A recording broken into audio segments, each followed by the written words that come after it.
जय माता दी, जय मां नवदुर्गा। आप सभी भक्तों को माघ मास की गुप्त नवरात्रि की ढेरों शुभकामनाएं। रख तो स्वागत है आपका एक नई वीडियो के साथ। जैसा कि भक्तों आपको पता है कि गुप्त नवरात्रि आरंभ हो चुकी हैं, या यूं कहें कि मां दुर्गा अपने वाहन सिंह पर सवार होकर पृथ्वी लोक पर पधार चुके हैं। भक्तों, जैसा कि आपको मालूम है कि नवरात्रि वर्ष में 4 बार आती है। 2 नवरात्रियां तो आप जानते ही हैं, एक जिससे नव संवत्सर की शुरुआत होती है, जो चैत्र मास में आती है तो चैत्र नवरात्रि कहलाती है। दूसरी आश्विन मास में आती है, आश्विन कहलाती है। दिवाली से पहले जो आती है, दशहरे से पहले, तो उसे हम आश्विन नवरात्रि कहते हैं। इसके अलावा 2 गुप्त नवरात्रियां भी आती हैं। उन्हीं में से एक महत्वपूर्ण नवरात्रि है जो माघ मास में आती है। इसे माघ गुप्त नवरात्रि कहते हैं। जिस प्रकार ज्ञात नवरात्रियां हैं चैत्र और आश्विन की, उसमें माता के 9 स्वरूपों का पूजन किया जाता है। 9 दिनों में मां के जो 9 अलग अलग स्वरूप हैं उनका पूजन किया जाता है। उसी प्रकार गुप्त नवरात्रि में माता की 10 महाविद्याओं का पूजन किया जाता है। माता की ये 10 महाविद्याएं अत्यंत कल्याणकारी और आपके जीवन के लिए अत्यंत सहायक होती हैं। आपके जीवन में दुखों से रक्षा करती है, आपको धन देती हैं, संतान देती हैं। ये वो महाविद्याएं हैं जिनके आशीर्वाद से आपका जीवन चलता है। तो इन महाविद्यों की पूजा कैसे करनी चाहिए आपको, किस दिन कौन सी महाविद्या की पूजा की जाएगी, और तो और इस नवरात्रि पर जो माता के 10 रूप होते हैं उनकी पूजा कैसे करना है, किस विधि से करना है, क्या नियम है, सब कुछ हम आपको इस प्यारी सी वीडियो के माध्यम से बताने जा रहे हैं। अगर वक्त तो आपको वीडियो जरा भी पसंद आए तो वीडियो को लाइक जरूर करना, और हमारा आपसे एक अनुरोध है कि वीडियो को पूरा देखना। कुछ लोग होते हैं आधा अधूरा देखकर वीडियो को छोड़कर आगे बढ़ जाते हैं, तो ऐसे लोग पाप के भाई होते हैं। तो ऐसा ना करें, वीडियो को पूरा ही देखें। इसके अतिरिक्त प्रतिदिन की जो पूजा विधि है, जब नवरात्रि शुरू होगी तो हम प्रतिदिन की पूजा विधि भी बताते हैं आपको कि कल माता के किस महाविद्या का पूजन होगा। यह इनका स्वरूप है और इस विधि से आपको पूजन करना है।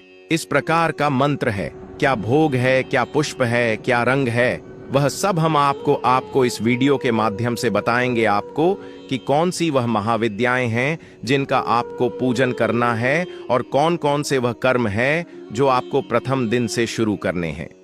इसी के साथ भक्तों, हम आपको कुछ ऐसी गलतियों के बारे में भी बताएंगे जो कि मां नवदुर्गा के जो 9 दिन है गुप्त नवरात्रि के, उन दिनों में तो भूल कर भी नहीं करना है, अन्यथा माता आपके घर में नहीं पता रहेंगे, आपकी दहलीज से ही वापस लौट जाएंगे। इसीलिए इस प्रकार की गलती भूल कर भी इन 9 दिनों में मत करना। इसी के साथ हम आपको यह भी बताएंगे, जैसा कि आपको मालूम है कि नवदुर्गा में 9 दिन का व्रत रखा जाता है, 10वें दिन पारण किया जाता है। तो व्रत के दौरान कुछ खास वास्तु में जिनका सेवन करना है, खाने का मतलब है कि व्रत में क्या खाना है, क्या नहीं खाना है, यह भी हम आपको बताएंगे। भक्तों, पहले के समय में जब जानकारी नहीं थी तो यह जो गुप्त नवरात्रि हैं, इनका भरपूर लाभ केवल वही लोग लेते थे जिन्हें हम तांत्रिक कहते हैं, क्योंकि वह तांत्रिक क्रियाएं करते थे और महाविद्याओं को प्रसन्न करके अपने तंत्र मंत्रों को सिद्ध करते थे। लेकिन जैसे जैसे शास्त्रों की जानकारी होने लगी तो अब यह आम आदमी को भी इसकी जानकारी होने लगी है। और यह जो दिन होते हैं माता के नवरात्रि के, यह केवल तांत्रिकों के लिए नहीं है। शास्त्र कहते हैं हम सभी साधारण जो मनुष्य हैं, जो आम जीवन जीने वाले हैं, उनके लिए भी अत्यंत शुभ फलदायी होते हैं यदि हम विधि विधान से माता के पूजा पाठ करते हैं। जिस प्रकार हम अन्य नवरात्रि में पूजा पाठ करते हैं, उसी प्रकार इन 9 दिनों में भी विधि विधान से पूजा पाठ करते हैं, नियमों का पालन करते हैं। जो कोई भक्त इन 9 दिनों में माता को प्रसन्न कर लेता है, माता नवदुर्गा का आशीर्वाद प्राप्त कर लेता है, तो उसे घर में कभी भी धन दौलत की कमी नहीं होती। माता बहनों, गुप्त नवरात्रि का व्रत कीजिए, माता को प्रसन्न कीजिए, आपको अवश्य ही इसके शुभ परिणाम प्राप्त होते हैं। माता रानी प्रसन्न होती हैं। बात आती है कि क्या कर्म है जो आपको करने चाहिए 9 दिनों में। जब गुप्त नवरात्रि आरंभ होगी तो प्रथम दिन पर आपको कलश स्थापित करना चाहिए, जैसे कि आप अन्य नवरात्रि में भी करते हैं। माता की चौकी लगानी चाहिए, विधि विधान से चौकी स्थापित करनी चाहिए। आप अखंड ज्योत जला सकते हैं। 9 दिन के लिए ज्योत जला सकते हैं। आप ज्वार बो सकते हैं। खेतड़ी जो बोई जाती है, ज्वार बोई जाती है, वह बो सकते हैं। फिर आपने 9 दिन का नियम धारण करना होता है। चाहे आप महाकवच प्रतिदिन सुनने का नियम लीजिए, दुर्गा सप्तशती पढ़ने का या सुनने का नियम लीजिए, या माता की चालीसा पढ़ने का नियम लीजिए। जो भी आप करना चाहते हैं वह नियम धारण कर सकते हैं। जो विधि विधान से आरंभ होगी, प्रथम नवरात्रि पर आप आरंभ करेंगे और अंतिम दिन पर हवन सहित हम इसको पूर्ण करते हैं। सभी अध्याय जो हैं दुर्गा सप्तशती के, वो आपको सुनाए। संपूर्ण दुर्गा सप्तशती विधान से यहां पर पूर्ण होती है, तो आप उसे प्रतिदिन सुनने का नियम ले सकते हैं। प्रतिदिन का अध्याय सुने और अपने नियम को पूर्ण करें।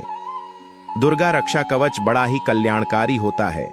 एक प्रकार से यह जागृत कवच है। अगर आप इसे प्रतिदिन पढ़ते हैं या सुनते हैं तो इसका प्रभाव आपको स्वयं ही देखने को मिल जाएगा।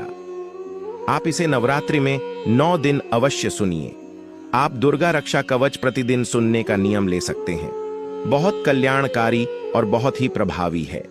यह वह कवच है जो सदा आपकी रक्षा करता है, बुरी शक्तियों से रक्षा करता है, बुरी नजर से रक्षा करता है, नकारात्मक ऊर्जाओं से रक्षा करता है। इसीलिए आपको दुर्गा रक्षा कवच अवश्य ही सुनना चाहिए, धारण करना चाहिए। यह वह कर्म है जिनको आप इन 9 दिनों में कर सकते हैं। अब प्रश्न उठता है कि आपको करना क्या है। तो प्रथम दिन पर, प्रथम नवरात्रि पर आपने कलश स्थापना करनी है। कलश स्थापना करने के लिए आपके पास कलश होना चाहिए। कलश आप मिट्टी का ले सकते हैं। मिट्टी का नहीं, आप कोई धातु का ले सकते हैं। जैसे तांबे का या पीतल का कोई लोटा है तो आप उसको भी कलश के रूप में प्रयोग कर सकते हैं। ध्यान दीजिएगा कि आपको कलश के ऊपर पूर्ण पात्र अवश्य लेना है। उसको स्थापित करने के लिए, माता की चौकी लगाने के लिए चौकी आपके पास होनी चाहिए। उस पर बिछाने के लिए एक लाल रंग का वस्त्र दीजिएगा। अखंड ज्योत के लिए एक बड़ा दिया लीजिएगा। आप लंबी बत्ती बना सकते हैं या गोल बत्ती भी लगा सकते हैं। बत्ती में कोई अंतर नहीं होता है। और यदि जवारी बोना चाहते हैं, खेतड़ी बोना चाहते हैं, तो उसके लिए एक मिट्टी का स्कोरा लीजिएगा। मिट्टी का जो पात्र आता है, ध्यान दीजिएगा कि कुछ लोग प्लास्टिक के पात्र में ज्वार बोते हैं, जो कि अनुचित है। आपको प्लास्टिक के पात्र में कभी भी जवारे आदि नहीं बोनी चाहिए। इसके लिए एक मिट्टी का पात्र लीजिए। उसमें जो शुद्ध रेत ले आइए, मिट्टी ले आइए।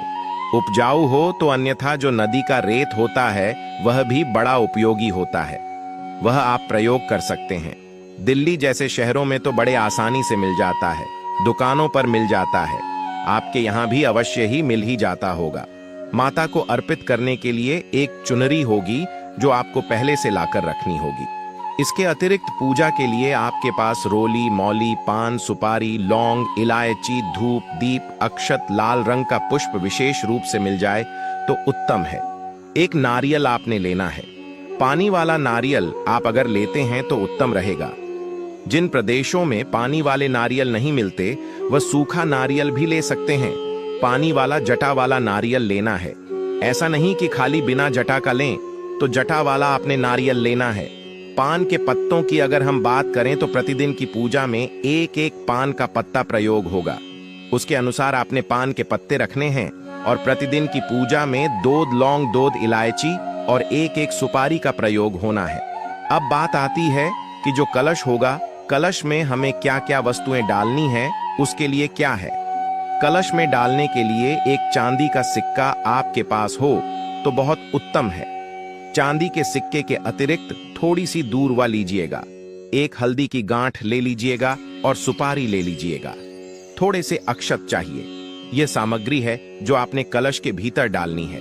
ये सारी सामग्री आपने नवरात्रि से एक दिन पूर्व ही लाकर रख लेनी है, जिससे कि आप विधि विधान से इसकी स्थापना कर सकें। नवरात्रि के प्रथम दिन पर आप शुभ मुहूर्त में इसकी स्थापना करेंगे। जो भी उत्तम स्थान आपके घर में जहां आप नवरात्रि की पूजा कर सकते हैं या करते हैं, जो उत्तम स्थान पूजा के लिए हो, वहां पर पहले गंगा जल युक्त जल का छिड़काव कीजिएगा। अर्थात एक लोटा लीजिएगा तांबे का, उसमें पहले थोड़ा गंगा जल भरिएगा, फिर शुद्ध जल भरिएगा। फिर जहां भी बैठकर आपने पूजन करना है, चौकी आदि लगानी है, उस स्थान पर पुष्प के माध्यम से उस लोटे में से जल की छींटे दीजिएगा। उस स्थान को पवित्र करने के लिए वह जो सामग्री आप लाए हैं पूजा के लिए, उस सारी सामग्री को भी वहां रखिए और उस पर भी छींटे दीजिएगा। हम मंत्र पढ़ते हैं, इससे वह सामग्री और वह स्थान शुद्ध हो जाएगा, पवित्र हो जाएगा। अपवित्र पवित्रो व सर्वांगतो व यह स्मरे पुंडरी काक्ष सबाभ्यंत सुचिया। इस प्रकार से जल के छींटे देकर आपने उस स्थान को शुद्ध किया है, पवित्र किया है, सामग्री को शुद्ध किया है, पवित्र किया है। अब आप उस स्थान पर चौकी को बिछाइए, चौकी पर लाल रंग का वस्त्र बिछाइए। मां आदि शक्ति की तस्वीर आपके पास है या प्रतिमा है तो उसको स्थापित कीजिए। उनके सामने कलश को रखेंगे। कलश को रखने से पहले ध्यान दीजिएगा, कलश के नीचे आपने थोड़ी सी या तो चावल रखने हैं या तो गेहूं रखने हैं। उसके ऊपर कलश स्थापित करना है। कलश के भीतर पहले थोड़ा गंगा जल भरिएगा, फिर शुद्ध जल भरिएगा। फिर जो मैंने वस्तुएं आपको बताई हैं कलश में डालने की, वह सब वस्तुएं डालिएगा। पूर्ण पात्र उसके ऊपर रखिएगा।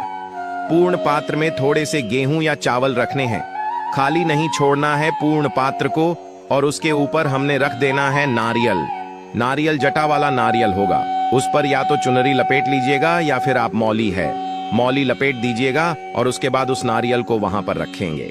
नारियल को जब आप रखेंगे कलश के ऊपर तो उसको इस प्रकार से रखना है कि उसका जो मुख है वह आपकी तरफ होना चाहिए। नारियल का मुख आपकी तरफ होना चाहिए। इस प्रकार से उसकी स्थापना करनी है। इस प्रकार से कलश आपने रख दिया, सामग्री उसमें डाल दी, नारियल को उसके ऊपर रख दिया।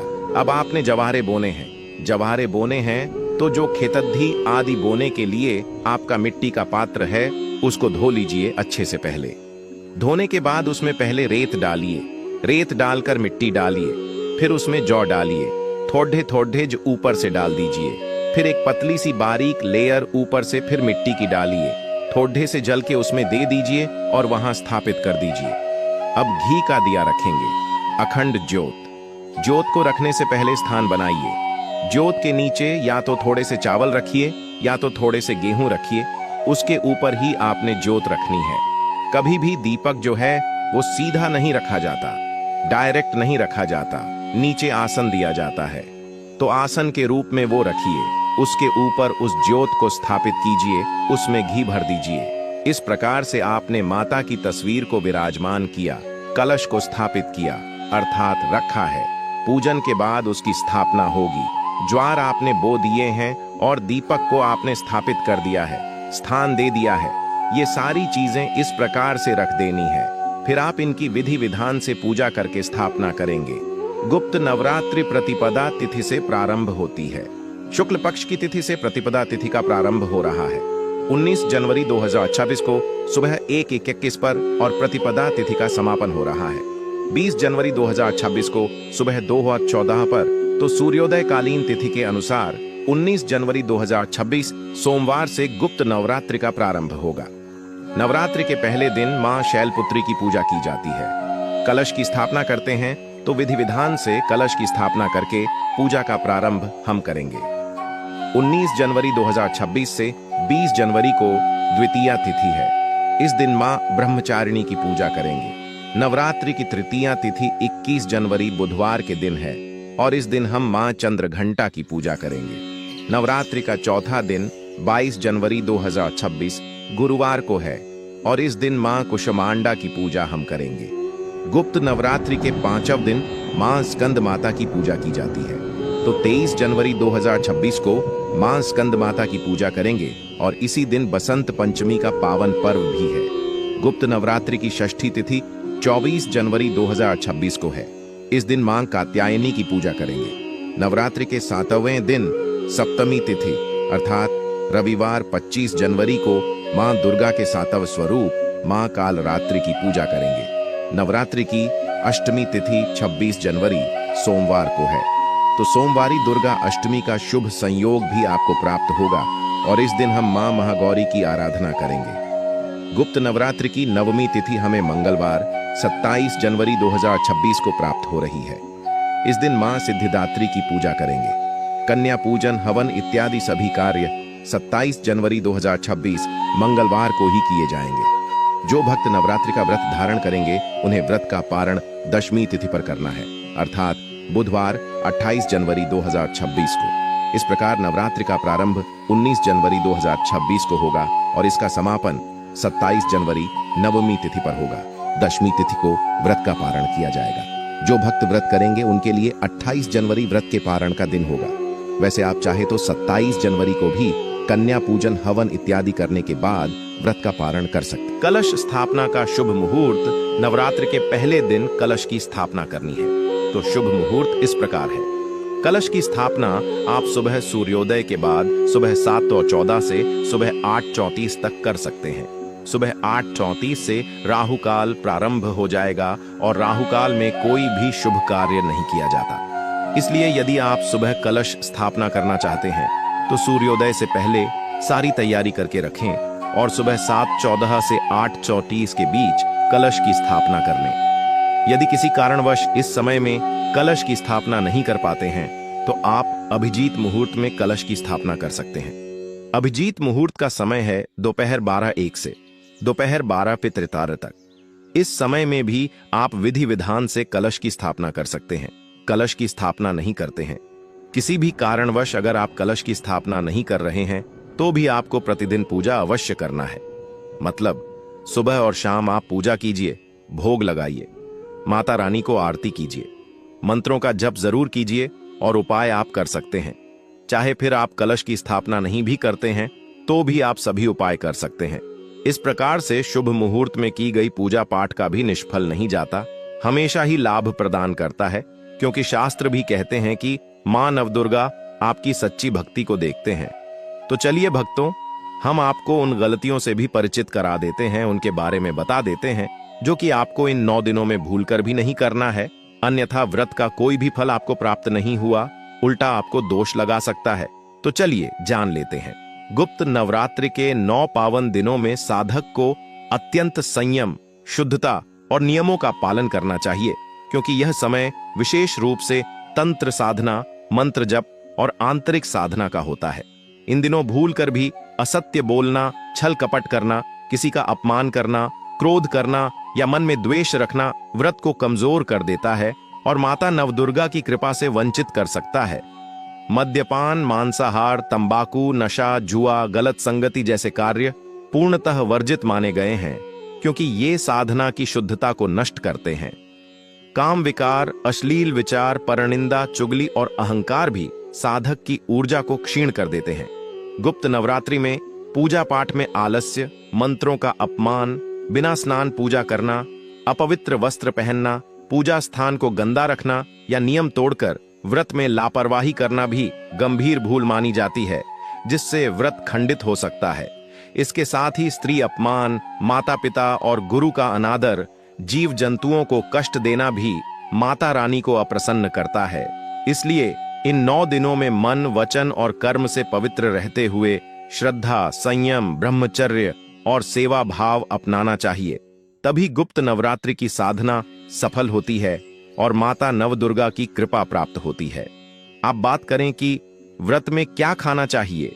इस दिन माताएं बहनें सभी भक्तजन माता के लिए व्रत करते हैं, तो व्रत में कुछ विशेष चीज हैं जिनमें खाने से परहेज करना चाहिए, और कौन सी चीज खाना चाहिए उसके बारे में भी हम आपको बता देते हैं, ताकि आपका व्रत खंडित ना हो। नव दुर्गा व्रत के दौरान भोजन का उद्देश्य केवल पेट भरना नहीं, बल्कि शरीर और मन की शुद्धता बनाए रखना होता है। इसलिए इस समय सात्विक और पवित्र आहार ही ग्रहण किया जाता है। व्रत में सामान्यतः फलाहार किया जाता है, जिसमें सेब, केला, अनार, पपीता, अंगूर, नारियल, खजूर जैसे फल, दूध, दही, छाछ, मखाना, कुत्तू का आटा, सिंघाड़े का आटा, राजगिरा, रामदाना, साबूदाना, शकरकंद, अरबी, आलू, मूंगफली और इससे बने पकवान जैसे कुत्तू की पूड़ी, साबूदाना खिचड़ी, मखाने की सब्जी आदि खाए जाते हैं। स्वाद के लिए सेंधा नमक का प्रयोग किया जाता है, क्योंकि इसे शुद्ध माना जाता है। वहीं चीनी, गुड़ और शहद का सीमित उपयोग भी स्वीकार्य है। इसके विपरीत नवदुर्गा व्रत में सामान्य अनाज जैसे गेहूं, चावल, जौ, मक्का, दालें, सोयाबीन, रिफाइंड आटा, सूजी और इससे बने सभी पदार्थ वर्जित होते हैं। इसके साथ ही साधारण नमक, हल्दी, धनिया, गरम मसाला, हींग, सरसों के दाने, प्याज, लहसुन तथा मांसाहार, अंडा, मछली, शराब, तंबाकू और किसी भी प्रकार का नशा पूर्णतः निषिद्ध माना जाता है। व्रत के दिनों में तले भुने, अत्यधिक मसालेदार और बाजार के अशुद्ध भोजन से भी बचना चाहिए। कुल मिलाकर नवदुर्गा व्रत में वही भोजन ग्रहण करना चाहिए जो सात्विक, शुद्ध और हल्का हो, ताकि साधक का मन पूजा, जप और भक्ति में स्थिर रह सके और माता दुर्गा की कृपा बनी रहे। अंत में हम सभी भक्तों से विनम्र निवेदन है कि नवदुर्गा माता की कृपा पाने के लिए इस पावन व्रत को पूरे श्रद्धा, नियम और संयम के साथ करें, मन, वचन और कर्म से शुद्ध रहें तथा माता रानी का नाम जपते रहें। अगर आपको यह जानकारी अच्छी लगी हो और इससे आपके मन में भक्ति भाव जागा हो तो हमारे इस चैनल को लाइक करें, शेयर करें और सब्सक्राइब करना न भूलें, ताकि ऐसे ही धार्मिक और उपयोगी वीडियो आप तक निरंतर पहुंचते रहें। कमेंट बॉक्स में जय माता दी, जय नवदुर्गा माँ या माँ दुर्गा कृपा बनाए रखें अवश्य लिखें, जिससे माता रानी की विशेष कृपा आप और आपके परिवार पर बनी रहे। माता नवदुर्गा आप सभी की हर मनोकामना पूर्ण करें, यही प्रार्थना।